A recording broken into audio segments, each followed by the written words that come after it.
देखा देखा मैंने क्या कहा था। मैंने प्रोग्राम के शुरू में ही कह दिया था कि चुनाव आयोग की मीटिंग में ढाक के वही 3 पात निकलेंगे। मतलब ये बंदरू कि उसमें कुछ भी नहीं निकलेगा, नथिंग, सिफर, शून्य, भतई इतना बड़ा अंडा। चुनाव आयोग के सभी राजनीतिक दलों के साथ आज जो अर्जेंट मीटिंग हुई उसमें वही हुआ जो अक्सर बैठकों में होता है। और बैठकों में क्या होता है शेखू? चर्चा, डिस्कशन, विचार विमर्श और क्या। सुन लीजिए बीजेपी नेता स्वप्न दास गुप्ता ने इस बैठक के बाद क्या कहा। आप लोगों की करीबन 1 घंटे तक जो बैठक हुई है, क्या कुछ तय किया गया? कोई नई गाइडलाइंस या चुनावों को एक साथ करवाने की कोई चर्चा? कोई तय कुछ नहीं किया क्योंकि कंसल्टेटिव मीटिंग था।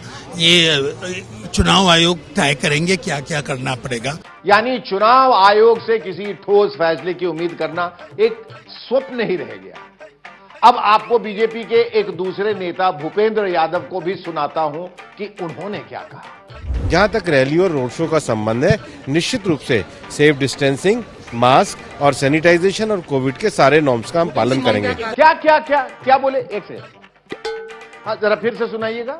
जहां तक रैली और रोड शो का संबंध है, निश्चित रूप से सेफ डिस्टेंसिंग, मास्क और सैनिटाइजेशन और कोविड के सारे नॉर्म्स का हम पालन करेंगे। मास्क और सेफ डिस्टेंसिंग ये क्या होता है भाई? चलिए आज के रोड शो में ही देख लेते। मास्क और सेफ डिस्टेंसिंग ये पालन हो रहा है कोविड के नियमों का। देख लिया आपने। खैर छोड़िए, राजनीतिक दलों से तो हमें कोई उम्मीद थी भी नहीं। थोड़ी बहुत उम्मीद थी तो चुनाव आयोग से कि वो पब्लिक को कोरोना महामारी के इस खतरे से बचाने के लिए कुछ ठोस फैसले लेगा, लेकिन उसने भी सिर्फ चर्चा की। यानी ना तो उसने रैलियों और रोड शो पे कोई रोक लगाई और ना ही बाकी बचे हुए चुनाव को एक साथ कराने का ही फैसला किया। यानी कोई फैसला नहीं हुआ? नहीं फैसला भी हुआ। फैसला क्यों नहीं हुआ? बहुत बड़ा फैसला हुआ। क्या हुआ? फैसला ये हुआ है कि अब शाम 7 बजे से लेकर सुबह 10 बजे तक किसी भी प्रकार के चुनाव प्रचार पर रोक लगा दी गई है। गौर कीजिए, शाम के 7 बजे से सुबह के 10 बजे तक, यानी दिन में प्रचार करने पर अब भी कोई रोक नहीं है ना कमाल? एक और फैसला हुआ है जो इससे भी बड़ा कमाल है, और वो फैसला है चर्चा का। यानी जब तक बंगाल का पूरा चुनाव निपट जाएगा तब तक चर्चा चलती ही रहेगी। और अब हम भी चलते हैं।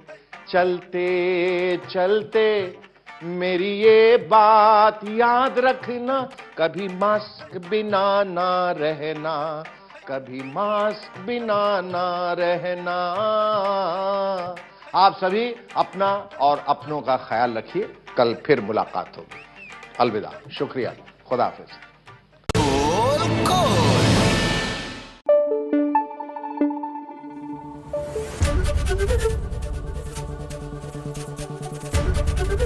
एबीपी न्यूज आपको रखे आगे।